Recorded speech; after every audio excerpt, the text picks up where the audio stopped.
우리가 성구영신 예배 때 나눈 찬양을 오늘도 이렇게 하나님 앞에 드리게 돼서 감사합니다.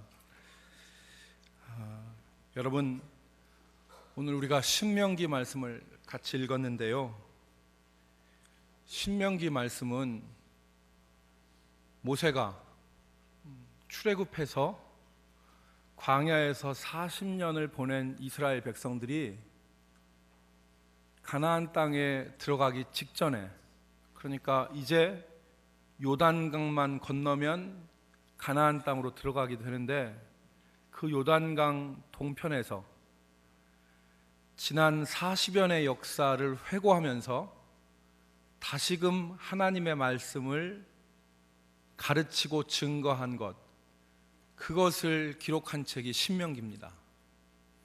그러니까 애굽에서 탈출을 해서 가나안 땅으로 가는데 중간에 40여 년의 광야 생활이 있었어요.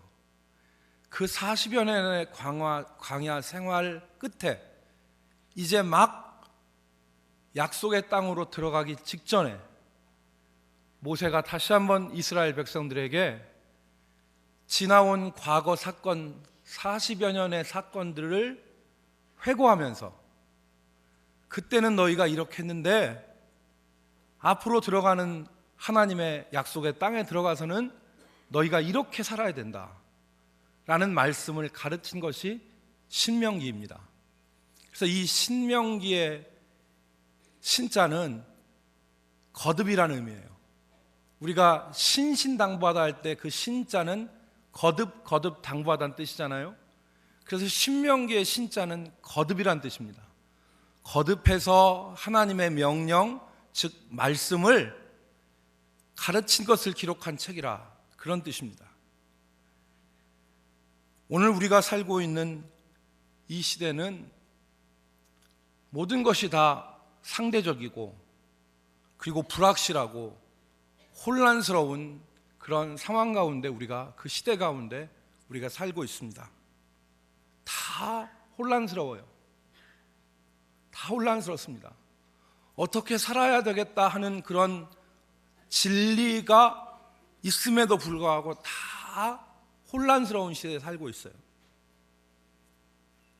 그래서 우리는 이러한 시대 가운데 우리의 삶의 중심이 되고 기준이 되는, 우리 삶의 잣대가 되는 이 하나님의 말씀에 더욱더 집중해야 될 줄로 믿습니다. 오늘 우리 이 시대의 성도들이 하나님께 죄로부터 구원을 받고 하나님의 나라에 들어가기 직전에 있어요. 그러니까 신명기의 말씀을 들었던 이 사람들과, 이 이스라엘 백성들과 비슷한 상황에 있는 거죠.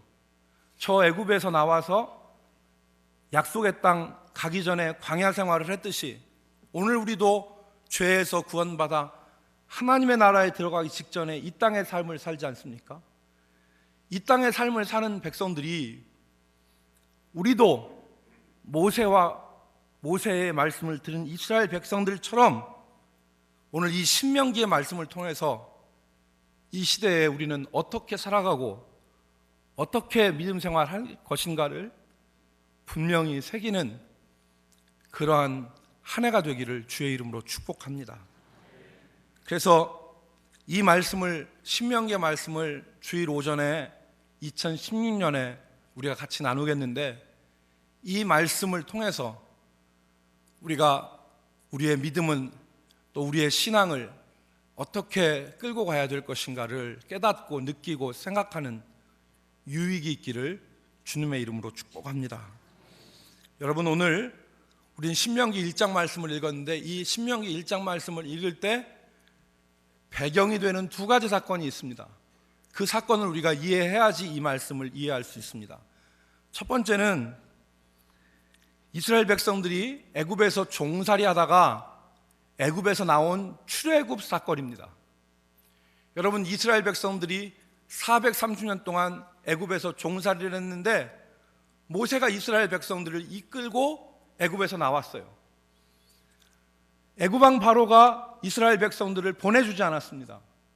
결코 보내주지 않죠.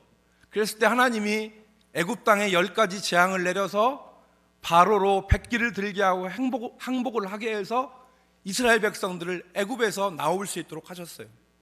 유월절을 경험했고 그들이 탈출했는데 애굽 왕 바로의 마음이 변했습니다. 그래서 이스라엘 백성들을 군대를 이끌고 병거를 이끌고 추격하기 시작했어요. 이제 이스라엘 백성들은 도간에 든 쥐처럼 위험한 상황에 놓이게 됐습니다. 앞에 바라보니까 아픈 성난 애국 군대가 바로와 함께 병거와 군사들을 이끌고 모래바람을 일으키고 막 몰려와요. 저 뒤를 보니까 저 뒤는 홍해가 가로막고 있어요. 이 상황 가운데서 하나님이 홍해를 가르셨습니다. 홍해를 여시고 이스라엘 백성들을 그 바닥 홍해 바닥을 밟게 해서 건너게 하신 이후에 애굽의 군대는 이 홍해 바다 가운데 몰살을 시켜서 수장을 시켜서 이스라엘 백성을 구원한 사건이 있죠. 이것이 바로 우리가 잘 아는 출애굽 사건입니다. 두 번째는 그 출애굽 사건에서 시간이 조금 흘러서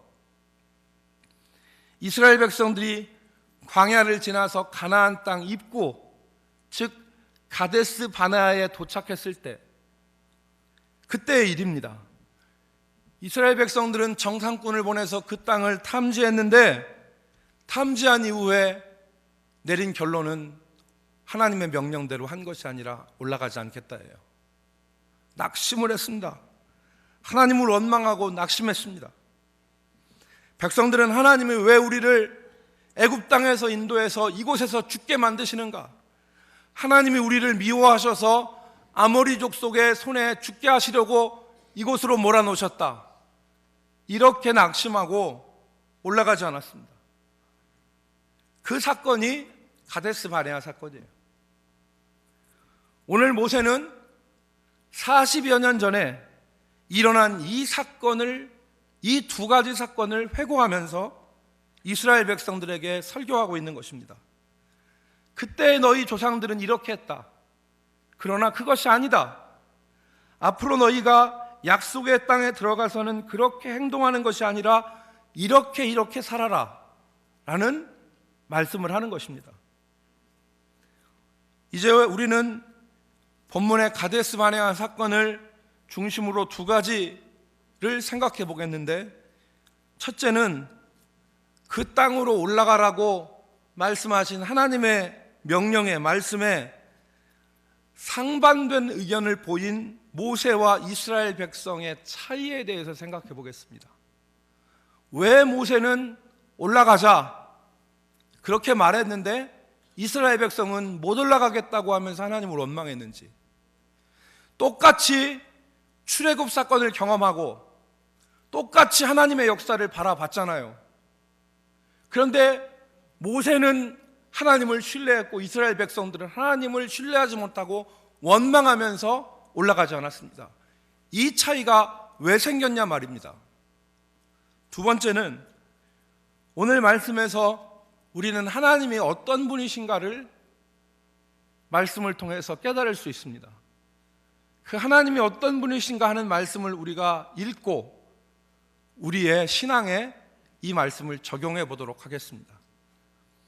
첫 번째, 왜 모세와 이스라엘 백성들은 격렬하게 다른 입장을 보이게 됐습니까? 가데스 바네아, 즉 아까 말씀드린 대로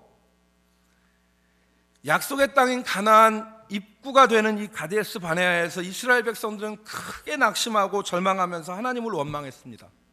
27절 보십시오. 27절에 보니까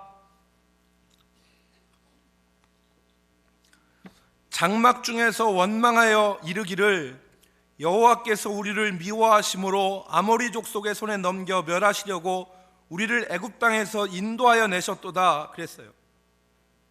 그들은 하나님을 원망하면서 하나님의 명령을 거역했습니다. 그러나 모세는 29절의 말씀대로 백성들에게 뭐라고 합니까? 그들을 무서워하지 말라, 두려워하지 말라 그랬어요.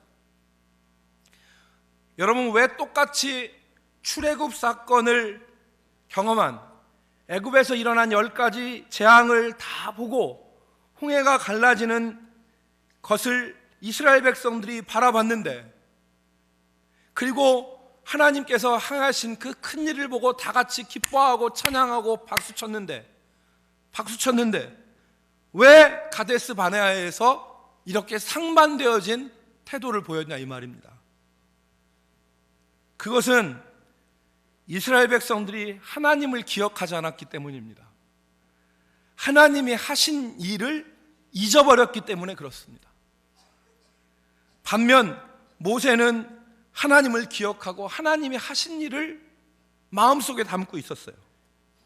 이스라엘 백성들은 시간이 조금 흐르자 하나님이 하신 일을 잊어버린 것입니다. 이런 일 저런 일을 겪으면서 그 마음이 둔하여진 때문이죠. 그런 상태에서, 마음이 둔해진 상태에서 앞에 어려움이 닥치니까 이전에 받았던 은혜는 다 잊어버리고 하나님을 원망한 것입니다. 눈앞에 있는 가데스 바네아는 그 성에 있는 백성들은 장대하고, 그 성에 있는 백성들은 크고, 그 성읍은 넓고, 그 성곽은, 성벽은 하늘에 닿았다. 성벽이 하늘에 닿고 성은 크고 그 속에 있는 백성들은 장대한데 그들에 비하면 우리는 메뚜기와 같다. 우리는 죽을 것이고 우리의 처자들은 붙잡혀서 노예가 될 것이 분명하다. 그렇기 때문에 벌벌 떨면서 올라가기를 두려워하고 하나님을 원망한 것입니다. 여러분, 은혜를 받았습니다. 하나님의 일하심을 경험했습니다. 그런데 지금 기억하지 못하는 것입니다.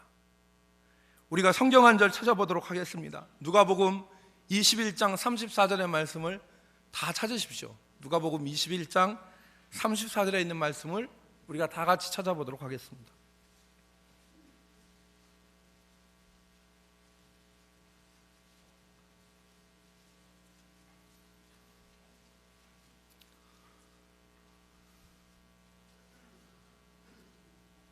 자, 누가복음 21장 34절. 예배위원들은 그 난방 좀 줄일 수 있도록 그렇게 해주시기 바랍니다. 약간 공기가 지금 덥습니다. 누가복음 21장 34절 같이 읽습니다. 시작. 너희는 스스로 조심하라. 그렇지 않으면 방탕함과 술 취함과 생활의 염려로 마음이 둔하여지고 뜻밖의 그날이 덫과 같이 너희에게 임하리라. 아멘. 우리 주님이 하신 말씀입니다. 예수님이 우리에게 하신 말씀인데, 너희는 스스로 조심하라. 그렇지 않으면 방탕함과 술 취함과 생활의 염려로 너희 마음이 어떻게 하여져서 둔하여지고 뜻밖의 그날이, 여기서 그날은 마지막 날 심판의 날입니다.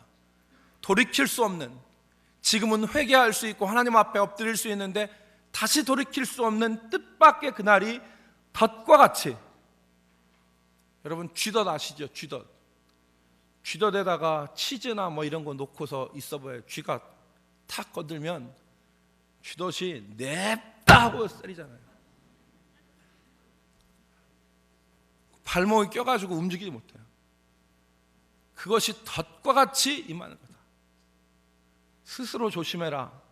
여기서 조심하라는 얘기는 주의를 집중해라, 마음을 몰두해라, 깨어 있어라 그 말입니다. 그렇지 않으면 방탕함과 술 취함과 생활의 염려로 너희 마음이 둔하여져서, 이 둔하여지는 것은 무거운 것이 짓눌러져서 마비가 된 상태를 둔하여지는 거래요. 너희 마음이 마비가 되어서 이런 것들이, 쾌락이, 또 방탕함이, 생활의 염려가 너희 마음을 짓눌러서 너희 마음이 마비가 되어서 아무것도 판단하지 못하고 그날이 덫과 같이 너희에게 임하리라. 그렇게 말씀하신 거예요. 여러분, 오늘 이스라엘 백성들이 이랬습니다. 그 마음이 둔하여져서 하나님을 기억하지 못하고 하나님이 하신 일을 잊어버린 것이죠. 오늘 주님은 우리에게 스스로 조심하라 말씀하세요. 이 세상을 살아갈 때 믿음으로 살려고 하면 우리가 스스로 조심하는 마음을 가지고 살아야 됩니다. 세상에서 흥청망청 이리저리 휩쓸리면서 이것저것 다 하며 믿음을 지킬 수 없습니다. 마음을 집중해야죠. 주의를 집중해야죠. 마치 여러분 어두운 밤거리를 아무것도 안 보이는데 등불을 들고 자기 앞을 비추는 것처럼 집중을 해서 우리가 믿음의 길을 가야 믿음을 올바로 지킬 수가 있는 것입니다. 그렇지 않으면 믿음을 지킬 수 없죠. 그래서 그렇지 않으면 방탕함과 술취함과 생활의 염려로 마음이 둔하여지고 뜻밖의 그날이 덫과 같이 너희에게 임하리라 그랬어요.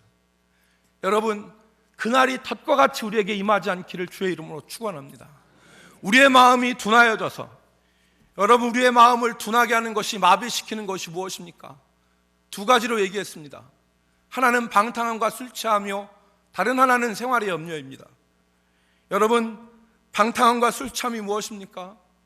세상의 쾌락을 즐기고 또 술 먹고 세상 사람들과 똑같이 사는 거 아닙니까? 예수 믿는 사람도 믿음으로 살겠다고 하는 결의가 없으면, 구원 받았어요, 예수 믿어요, 하나님의 은혜를 알아요, 그런 사람도 스스로 조심하지 않으면, 믿음의 등불을 밝히고 내 어두운 인생 앞길을 밝혀나갔다고 하는 주의가 없고 조심이 없으면 어떻게 됩니까? 술 취하고 방탕하게 되죠. 세상 사람들과 똑같이 살게 되죠. 그래서 그 마음이 둔하여지는 것입니다. 사람들과 같이 술 먹고 사람들과 같이 방탕하게 생활하고, 그렇게 생활하다 보면 예수 믿는 믿음의 사람이고 학생 시절에 예수 믿었어도 주님의 은혜를 알았어도 내 마음에 주님의 흔적이 없고 주님의 역사가 안 나타나는 거죠. 예수님 없는 것 같고 나만 혼자 사는 것 같죠. 아무것도 느끼지 못하는 것입니다. 마음이 둔하여져서. 방탕함과 술취함이 우리의 마음을 둔하게 하는 거예요. 그래서 하나님을 잊어버리게 하는 것입니다. 이스라엘 백성들이 왜 홍해 사건을 경험하고 출애굽 사건을 경험했는데 왜 하나님을 원망하고 올라가지 않았습니까? 생활의 염려, 이 세상의 쾌락과 술 취함으로 마음이 둔하여져서 하나님을 잊어버린 거예요. 반면 모세는 매일매일 엎드리니까 하나님을 기억하고 하나님의 일하심을 기억한 거 아닙니까? 이전에 애굽에서 너희를 이끌어내신 그 하나님이 가데스 바네아도 정복하게 하실 것이다. 홍해를 가르신 하나님의 하신 일을 기억하는 모세는 지금 이 일도 하나님이 하실 것이다. 여러분, 그렇지 않습니까? 두 번째가 생활의 염려예요. 술 취하고 방탕하지 않는 그리스도인이 많습니다. 술 안 먹어요. 그리고 담배 안 펴요. 그리고 세상 방탕한 것대로 살지 않습니다. 그런데 그 마음에 생활의 염려가 가득해요.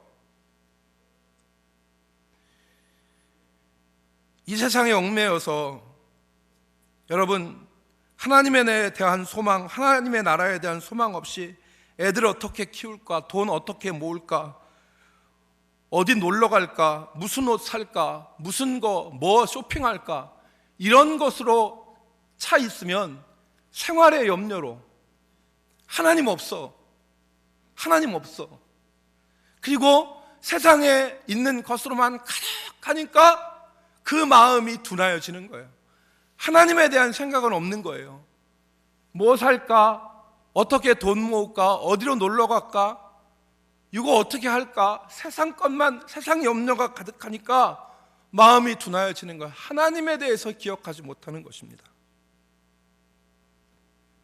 사랑하는 성도 여러분, 이 시대에도 우리 가운데도 이 말씀이 우리가 붙잡아야 될 주의할 말씀인 줄로 믿습니다. 왜 우리 생활 가운데 하나님의 역사를 경험하지 못합니까? 왜 하나님의 손길을 느낄 수 없고 하나님의 숨결을 느끼지 못합니까? 우리가 하나님과 친밀하다면 하나님의 숨결을 느끼고 하나님의 손길을 느껴야 되는데 왜 우리 삶에서 하나님의 숨결, 하나님의 손길을 느끼지 못합니까? 물론 욥과 같이 욥이 나의 가는 길을 오직 그가 아시나니 그가 나를 단련하신 후에는 내가 정금같이 나오리라, 욥기 23장 10절에서 고백을 했어요. 그런데 이 유명한 고백을 하기 전에 그가 답답한 마음을 호소했습니다. 내가 앞으로 가도 거기 여호와께 계시지 않고, 내가 뒤로 가도 여호와께서 계시지 않고, 그가 오른쪽에서 일하나 내가 만날 수 없고, 그가 왼쪽에서 일하시나 내가 만날 수 없다. 하나님을 도통 못 느끼겠다는 거예요. 여러분, 하나님이 우리가 고난 가운데 몰아넣으실 때, 훈련하실 때가 있어요. 그때는 우리가 하나님이 어디 계신지 몰라요. 앞으로 가도 만날 수 없고, 뒤로 가도 만날 수 없고, 옆으로 가도, 좌로 가도 우로 가도 만날 수 없는 때가 있어요. 그런 때가 아니면 오늘 우리가 주님을 느낄 수 있습니다. 주님이 역사하시는 것을 우리가 깨달을 수 있어요. 그런데 깨닫지 못하는 이유가 어디에 있습니까?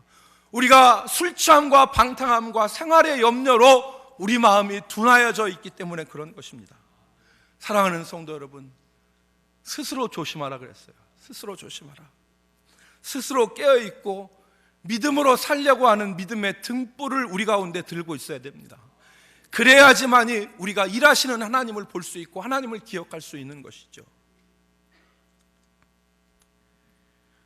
여러분, 언젠가 제가 말씀드렸다시피 제가 아는 이발사 한 분이 여기 우리와 같은 남부감리교회 안수 집사님이에요.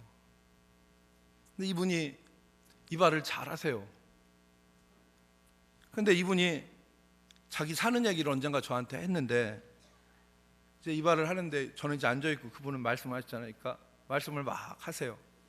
그리고 하시는 얘기가 뭐냐면, 자기가 이런 어떤 경제적인 어려움이 있어서 이발소도 다 이렇게 날리고 이발소를 못할 때가 있었대요. 이발을 못하고 빈둥빈둥 노는데 할 일 없이 지내니까 자기 아들이 대학생인데 대학생 아들이 아르바이트를 했는데 그 아르바이트를 하면서 자기한테 용돈을 줬대요. 처음에 그 용돈을 받으니까 죄스럽고 미안해가지고 견딜 수가 없더래요. 아들이 용돈을 줬니까, 아들이 직장 다니는 것도 아니고 대학생이 아르바이트를 해서 아버지 용돈을 드렸으니까 아버지가 그걸 받고 괴로워서 미안하고 죄스럽고 그래서 견딜 수가 없더래요. 그런데 이제 그 돈을 가지고서 이제 그 장기 두는데 가가지고, 장기 두는 데 가서 훈수도 두고 장기도 두고 구경도 하고 이렇게 지냈대요. 그래서 날마다 출근하듯이 그렇게 지냈답니다. 그렇게 한 달을 하니까 이분이 마음이 확 변하더래요. 어떻게 변했냐면, 자식이 용돈을 주는 거에 대해서 죄스러운 마음은 없어지고, 아이고 이렇게 살다가 그냥 죽었으면 좋겠다, 일 안 하고 그냥 이렇게 살다가 아들 주는 용돈으로 장기판에서 장기 두고 구경하고 훈수 두고 이렇게 살면 좋겠다 하는 마음이 들더라는 거예요. 그래서 그 양반이 깜짝 놀래가지고 내가 이래서는 안 되겠다 싶어서 자기를 다시 채찍질하고 마음을 가둬잡아서 돈을 모아서 가게를 얻어서 이발소를 다시 했다 하는 얘기를 하더라고요. 제가 이 말씀을 왜 드리느냐, 여러분, 우리가 세상의 쾌락에 빠지면 마음이 둔하여지는 것입니다. 마비가 되어지는 거예요. 처음에는 미안한 마음도 있고 죄스러운 마음도 있지만 그것이 우리 삶 가운데서 들어와가지고 자리를 잡으면, 둔하게 되어지면 다음에는 그런 마음도 없는 거예요. 우리 교회에서 올 한 해, 지난주에도 말씀드렸다시피 말씀 암송으로 말씀과 하나 되는 삶을 우리가 목표로 하고 있습니다. 이 말씀이, 우리가 외운 하나님의 말씀이 우리 심령의 어둠을 밝히는 빛이 될 것입니다. 우리가 외운 말씀이 우리의 마음과 생각을 지배하여서 세상의 염려 그리고 술 취함과 방탕함이 우리를 지배하지 못하도록 우리 생각에 충만하여서 이 생각으로 생각하고 이 생각으로 마음 먹는 역사가 우리 가운데 있을 것입니다. 여러분, 지난주 외운 말씀 같이 한번 합시다. 지난주 다 외우셨죠? 여러분, 지난주 여러분 다 나눠드린 거 책상에 놓고 냉장고에 놓고 집 앞에 놓고 했잖아요. 오늘 우리 당회를 하는데 장로님들 같이 모여서 광고 검토하는데 장로님들이 그러시더라고요. 목사님 말씀하셔서 순종했는데 이거 우리 화장실 앞에다 붙입시다. 화장실에다, 교회 곳곳에다가 붙여가지고 우리 성도들 다 눈에 띄게 보게 합시다. 그러시더라고요. 자, 지난주 한번 하는 거 합시다. 자, 속이는 사람들과 악한 사람들과 시작. 악한 사람들과 속이는 자들은 더욱 악하여져서 속이기도 하고 속기도 하나니, 그러나 너는 배우고 확신한 말씀에 거하라. 디모데후서 3장 13절 14절 상반절 말씀. 안 하는 분들은 뭡니까? 뭐 했습니까? 한 주일 동안. 오늘 말씀을 요절을 보고 나는 이거 못 외우겠다. 나는 이거 그렇게 생각하지 마. 가데스 바네아 못 올라가겠다는 심정으로 6줄이나 돼? 네, 이 말씀 여러분 외우십시오. 이 말씀 외우면 우리 삶의 중심 되신 그리스도, 이 마음속에, 우리 마음속에 중심 되신 그리스도를 확신할 수 있어요. 여러분 한번 같이 읽어볼까요? 내가 그리스도와 함께, 시작. 내가 그리스도와 함께 십자가에 못 박혔나니 그런즉 이제는 내가 산 것이 아니오 오직 내 안에 그리스도께서 사신 것이라. 이제 내가 육체 가운데 사는 것은 나를 사랑하사 나를 위하여 자기 자신을 버리신 하나님의 아들을 믿는 믿음 안에서 사는 것이라. 갈라디아서 2장 20절 말씀. 이제 이번 주에 다 붙이세요. 붙이셔서 여러분 이거 한두 번 보고 외우려고 마음을 먹으니까 그렇게 그 손 안 대고 코 풀라고 하니까 안 되는 거지. 이거 가지고 한 100번만 여러분 보세요. 100번 보면 뭐든지 손 안 대고 코 풀라고 하는 마음 가지고서 하려고 하면 안 되는 거예요. 매일 보세요. 매일 보세요. 매일. 그러면 100번만 보면 이게 들어와요. 들어와. 그리고 믿음으로 보세요. 이걸 외우려고 하죠. 믿음으로 하다 보면 성령께서 외울 수 있는 지혜도 주시는 거예요. 우리 삶에서 하나님을 잊어버리지 않고 하나님을 기억하는 우리 성도들이 되기를 주의 이름으로 축복합니다. 두 번째, 하나님은 어떤 분이신가? 오늘 우리가 본문을 통해서 하나님이 어떤 분이신가를 우리가 잠시 살펴보겠습니다. 그리고 이 하나님이 어떠신 분이라는 것이 우리 삶에서 기억되고 되새겨지기를 주의 이름으로 축원합니다. 첫 번째는 하나님은 어떤 분이시냐? 우리가 읽은 본문에 보니까 하나님은 우리 인생의 길에서 우리보다 앞서가시고 우리 길을 예비하시는 분이시라는 것을 우리가 깨달을 수 있습니다. 여러분, 하나님은 우리 인생길에서 우리보다 앞서가시고 우리의 길을 예비하시는 하나님이세요. 1장 33절 말씀을 보십시오. 1장 33절의 말씀을 다 같이 읽겠습니다. 그는, 시작. 그는 너희보다 먼저 그 길을 가시며 장막 칠 곳을 찾으시고 밤에는 불로 낮에는 구름 기둥으로 너희를 갈 길을 지시하신 자이시니라. 아멘. 여기 보니까 하나님은 너희보다 먼저 가셔서 그 길을 예비하시고 장막 칠 곳을 찾으시는 하나님이라 그랬어요. 하나님은 우리의 인생에 앞서가세요. 내가 취업을 위해서 애쓰고 기도하고 노력하면 하나님이 먼저 앞서가시는 거예요. 그래서 장막 칠 곳을 찾으시고, 내가 배우자를 놓고 기도하면 하나님이 앞서가셔서 우리가 장막 칠 곳을 찾으시고 예비하시는 하나님이에요. 우리가 인정하지 않아서 그렇지 이 하나님을 우리가 붙잡아야 돼요. 하나님이 우리의 인생길에 앞서가시고 우리의 장막 칠 곳을 찾으시는 하나님이시다. 두 번째, 하나님은 우리를 위하여 싸우시는 하나님이시다. 1장 30절 말씀을 여러분 같이 읽습니다. 1장 30절 너희보다, 시작. 너희보다 먼저 가시는 너희 하나님 여호와께서 애굽에서 너희를 위하여 너희 목전에서 모든 일을 행하신 것 같이 이제도 너희를 위하여 싸우실 것이며. 아멘. 하나님은 애굽에서 너희를 위하여 너희 목전에서 싸우신 것 같이 이제도 너희를 위하여 싸우실 것이라 그랬어요. 하나님은 우리를 위해서 싸우시는 분이에요. 우리를 위해서 싸우시는 하나님, 그 하나님을 우리가 믿고 바라봐야 돼요. 세 번째, 여호와 하나님은 그의 백성들을 보호하시고 그 길을 인도하시는 하나님이시다. 여러분 31절 말씀 보십시오. 31절 같이 읽습니다. 광야에서도, 시작. 광야에서도 너희가 당하였거니와 사람이 자기의 아들을 아는 것 같이 너희의 하나님 여호와께서 너희가 걸어온 길에서 너희를 아느사 이곳까지 이르게 하셨느니라 하나. 자식이 자식을 부모가 아는 것 같이 그 어린 자식을 부모가 안아요. 추위가 오면 부모는 그 자식을 품에 푹 안습니다. 바람 좀 새어 들어가지 않도록 안고, 불이 나서 집에 불바다가 됐을 때 여러분 어떡합니까? 비싼 옷을 먼저 부모가 챙깁니까? 금은 덩어리를 부모가 챙깁니까? 그런 거 소용없어요. 불 났을 때 부모가 제일 먼저 안는 것은 그 자식이에요. 자식부터 품에 끌어안고 밖으로 나오는 거예요. 그게 부모예요.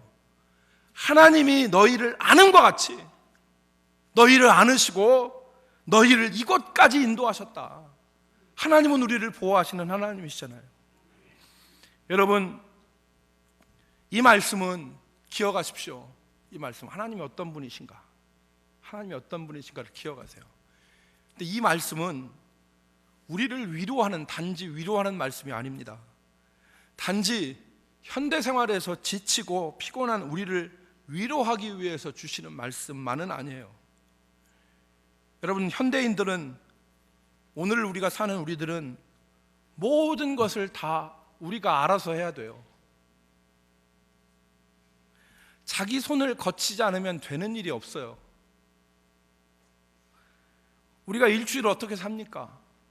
마치 컨베이어 벨트가 시간에 따라서 계속 돌아가는데 우리가 그 속도에 맞춰서 일을 해내야 돼요.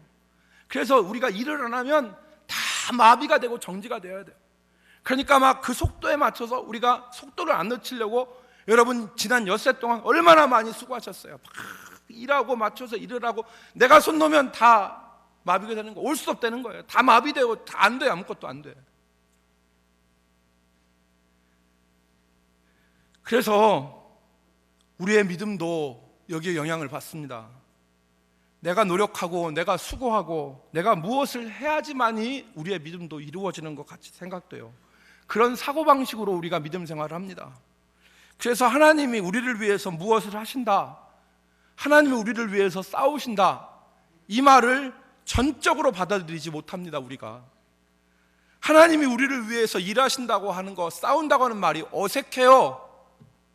하나님이 우리를 싸우시기는 내가 싸워야지, 내가 영적인 싸움을 하는 거고, 내가 거룩을 위해서 싸우고 내가 하는 거지, 하나님이 뭘 하셔. 내가 하는 거야. 하나님이 우리를 보호하시고 하나님이 우리 길을 예비하신다는 이 말을 들을 때 현대인들은 위로를 받지만, 그래도 하나님이 우리를 보호하신다고 할 때 어떡합니까? 하나님이 우리를 보호하신다는 말은 위로하지만 내가 숨을 곳을 찾아요. 내가 숨을 곳 찾고 내가 피할 곳을 찾고 내가 내 길을 알아서 찾는 게 우리 현대인이에요. 그래서 다 내가 하는 것처럼 생각이 됩니다. 그러나 여러분, 정말 그렇습니까? 우리가 하는 것 같지만 우리가 하는 건 일부예요. 아주 일부예요. 근데 우리는 우리가 다 하는 것처럼 생각하면서 하나님을 의지하지 않아요. 여러분, 어떤 분이 식당을 한다고 가게를 얻었어요. 그리고서 다 가게에 있는 재료들을 준비하고 음식을 준비하고 탁자와 식탁을 준비하고 부지런히 막 광나게 닦고 음식 열심히 마련을 하고, 그리고서 준비를 착 했는데 손님이 안 와. 손님이. 그럼 무슨 소용이 있어요? 여러분, 제가 목회를 하는데 어떤 가정에 문제가 있어. 그래서 상담을 해. 상담을 하고 성경 말씀을 주고 지도를 하고 기도를 하고 하는데, 중요한 건, 깨닫는 건 내가 하는 게 아닌 것 같더라고. 하나님이 하셔야지 되는 거예요. 아무리 해도 하나님이 하셔야 되는 거예요. 여러분, 생명이 위독한 가족 앞에서 사랑하는 가족이 할 수 있는 일이 뭡니까? 우리가 할 수 있는 요만큼이에요. 그런데 우리는 우리가 다 하는 것처럼 생각하고 하나님의 일하심을 바라보지 않아요. 하나님이 너희를 위하여 싸우신다. 하나님께서 너희 길에 앞서가셔서 너희의 장막 칠 곳을 찾으신다. 하나님이 너희를 안고 너희를 여기까지 인도하셨다. 여러분, 우리가 이걸 바라봐야 됩니다. 이걸 바라봐야지 하나님이 나를 위해서 싸우시고 나를 위해서 일을 하시고 나를 안고 계심을 믿는다면 우리가 기도할 수 있어요. 내가 전부 한다고 생각하는 사람은 기도해요. 하나님이 일하시지 않고 내가 전부 다 한다는 사람은 기도합니다. 무슨 기도합니까? 주여 나에게 힘을 주시옵소서. 이 기도밖에 못해요. 내가 힘을 써야 일하는 거니까. 그런데 하나님이 일하신다고 하는 생각을 하고 최선을 다하는 사람은 어떻게 하느냐? 하나님, 지금 이렇게 상황이 이렇습니다. 하나님, 이렇게 내가 지금 절박합니다. 하나님, 제가 이런 상황에서 이렇게 싸우고 있는데 하나님 역사하여 주시고, 하나님 나를 도와주시고, 하나님 이 삶의 문제 앞에서 하나님께서 이루어 주시옵소서. 폭넓게 기도할 수 있잖아요. 여러분, 일하시는 하나님을 바라보십니까? 나를 위해서 싸우시는 하나님을 바라보십니까? 나를 안고 내가 알지 못하는 위협과 어려움 가운데서 나를 안고 가시고 여기까지 인도하시는 하나님을 나는 신뢰합니까? 오늘 그 하나님을 바라보시기 바랍니다. 그 하나님을 기억하시기 바랍니다. 이스라엘 백성들은 그 하나님을 잊어버렸기 때문에, 하나님이 하신 위대하고 크신 일을 잊어버렸기 때문에 눈앞에 가데스 바네아에서 하나님을 원망하고 절망할 수밖에 없었습니다. 그러나 우리의 인생길 앞에서 우리의 앞서가셔서 장막질 곳을 찾으시고, 우리를 위해서 우리가 대적할 수 없는 저 악의 세력들과 싸우시고, 우리가 위험에 처했을 때 우리를 안고 우리를 인도하시는 그 살아계신 하나님, 그 하나님을 바라보고 그 하나님을 기대하고 그 하나님 앞에 기도하는 우리 성도들이 되기를 주님의 이름으로 축복합니다. 기도하겠습니다. 하나님, 오늘 하나님을 기억하라는 제목으로 우리가 말씀을 나눴습니다.